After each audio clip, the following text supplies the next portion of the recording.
It's been 6 years in the making, and now South Africa is hosting the biggest football party in the world. Welcome to Africa Business Reports. My name is Komla Dumont, coming to you this month from Johannesburg, South Africa, and World Cup 2010.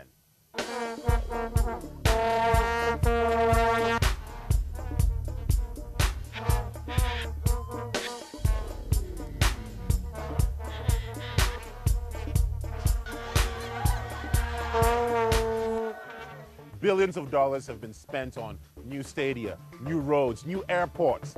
The World Cup is not just a sporting event, it's a major economic event as well. But after the trophy's been lifted and all the fans have gone home, what's next for South Africa? Also in this program, war and peace, the boom in South Africa's defense industry. Fraying around the edges, is Zambia's textile industry unraveling? Taking the vow, why Nigeria's wedding industry is a big money proposal. Africa is famous for its textiles. You talk about Ashoke, you talk about Kente, you know exactly what I mean. But manufacturers of textiles on the continent are coming under increased pressure, not just because of cheap imports from Asia, but also the second-hand markets as well. Kennedy Gondwe reports on the situation in Zambia. Zambia has a rich cultural heritage. Events like this bridal party are a chance to dress up and celebrate the color, diversity, and richness of African design. But traditional fabrics and prints like the ones seen on these party goers are disappearing fast. The outfit I'm wearing is called Musisi. It's a combination of a skirt and a top. It is being worn by women and it has no age limit. Second-hand clothes are cheap. If you go to Salaula today, you can find something for 1 pin. But if you go to a shop, you cannot find an attire for 1 pin. Like in many African countries, Zambia's textile industry is struggling to compete against an influx of cheap clothing. It's coming from the mass market factories of Asia, but also from well-meaning Western charities who are flooding much of Africa with donations of used clothing. But the effect in both cases is the same. It's left local designers hurting. With the cultural importance placed on textile prints and designs, one would have thought that Zambia has got a vibrant textile industry. Unfortunately, not all is rosy with the sector. Donated Western clothes, locally known as Salaula, quickly find their way to the streets where they sell at huge discount to locally produced garments. They can be seen on Zambians everywhere, from big company bosses to the humblest office cleaner. In the 1980s, it was thriving. I mean, you were talking about 140 companies employing close to about 25,000 people, contributing within the manufacturing sector, probably around 18 to 20% of the manufacturing sector GDP. Today, I think we have a big problem because you're talking about less than 50 companies, most of them which are struggling. Many Zambian designers are finding that the most effective way to run their business now is by working from home, selling goods directly to a handful of loyal clients. This is what Charity Ngoma has chosen to do. There are so many challenges that we face. Of course, Zambia has no manufacturing companies in terms of fabric. They've all closed down. So most of the fabrics which we use are imported, but they sell in local shops. And the same shops are very few. We have very few shops in town which sell the materials that we want. So with Zambia's textile industry hanging by a thread, what does the future hold? The government admits it's a problem. We don't have the market size, the capacity to be able to produce.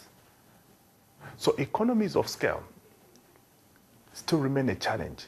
And that is why, at the regional level, we are saying, why don't we get SADC, Commerce, and the East African community be collapsed into one huge market block?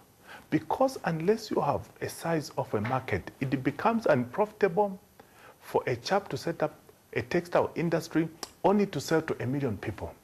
But clamping down on cheap imports presents problems of its own. For many of the poorest Zambians, cheap Chinese garments are now their only option if they are to dress themselves. And with a growing shift towards Western-style clothing, particularly among the young, the future could see Zambia's vibrant textile become exclusive attire, worn only for celebrations like this one. For Africa Business Report, this is Kennedy Gondwe in Lusaka. Now, in many parts of Africa, there are three big social events on the calendar. There's the birth, there's the death, and then there's the wedding. And in Nigeria, they do it big. Mark Edo reports on why the wedding has become such a huge money spinner in the West African powerhouse. One bride, one groom, but thousands of guests. In a country where business is booming, no business booms bigger than the happy couple industry, where weddings mean no expense spared. Some of the most expensive nuptials are handled by this former beauty queen turned wedding planner. The girls wear something like this. This is what they look like. So you walk in and you see them in this combo, nicely dressed with their hair pieces up so high. Looking like princesses. Yes, so you have this, and then the whole hall will be coordinated with these colors as well. She showed us round her warehouse, stocked with everything for the perfect wedding. I would rate my country, where you are right now, Nigeria, as #1 in terms of how elaborate and how far they can go in spending in terms of weddings compared to anywhere else in the world. I would say on an average wedding, you would spend about $100,000. Well, I would say between $100,000 and $250,000 is what people spend in this part of town. But the most I've seen, the highest I've seen that I have had to work with is $1 million. These pyramids were used to hold the lights at a recent wedding. There are about 200 of them here. Nigerian weddings are indeed sumptuous affairs. And in fact, when two Nigerians get together to tie the knot, it's not two individuals getting married, it's two families, two extended families. That means a lot of people turn up. In fact, people in the business here believe that Nigerian weddings pull in at least 2,000 guests. Frank Osodi is one of the top wedding dress designers in Nigeria. It's not the normal white and the cream anymore. We do silver, we do grey, we've done burnt gold, we've done light brown, we've done all sorts. So it's now, I mean, everything about wedding gowns has changed, all the barriers have been broken, and the revolution is in. 20-year-old sewing machines churn out new dresses for new brides. The average gown costs at least 300,000 naira. That's $2,000, a huge sum in Nigeria. In Nigeria, dressing as a way of life. We express ourselves in the way we dress, in the way we celebrate. So when it comes to celebration, birthday parties, and most especially weddings, we spare nothing to make it happen, to make it joyous and make it, really big. Well, it may never happen again. You don't know if you survive tomorrow.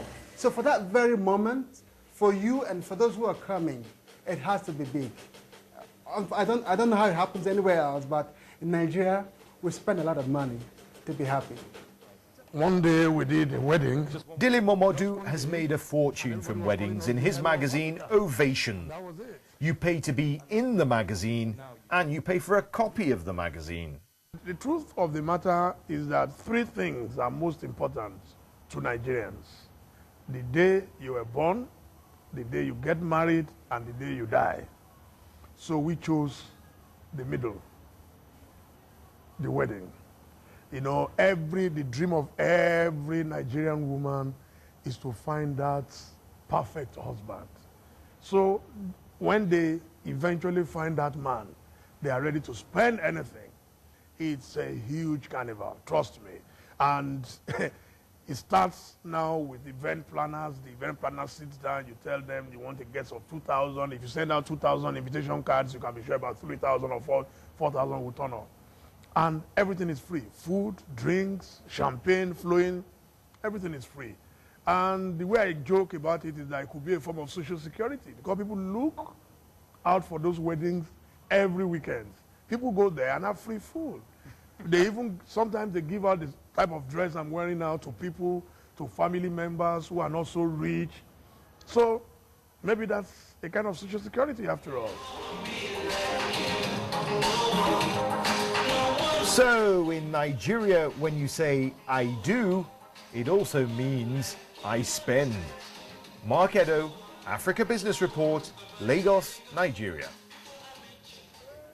And that story brings us to the end of this edition of Africa Business Report, coming to you this month from South Africa 2010 and the city of Johannesburg. If you want to find out more about any of the stories in this edition of the program, visit our website. It's bbc.com/Africa Business Report. And if you want to see pictures from this edition or any other edition, visit our Facebook page as well. I'll leave you with some sights and sounds of the city they call Jozi. I'm Komla Dumont. Goodbye.